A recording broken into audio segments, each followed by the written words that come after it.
Welcome to Parsimony, your all-in-one business management solution.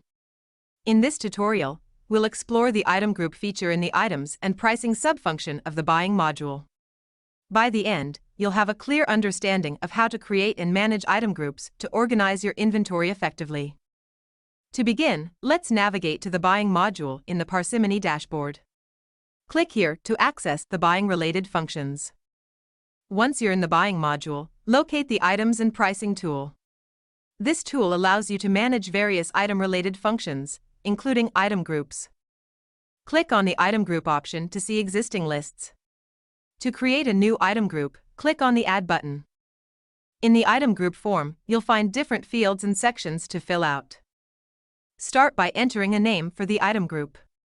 This should be a descriptive name that represents the category or classification of the items.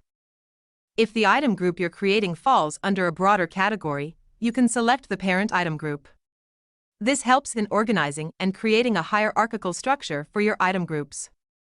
Once you've filled out the necessary details, click on the Save button to create the item group.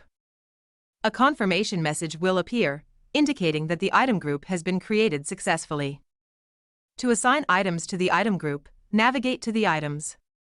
In the item list, you can search for the items you want to assign to the item group and check the corresponding checkboxes.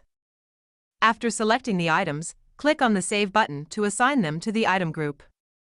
A confirmation message will appear, indicating that the items have been assigned to the item group successfully.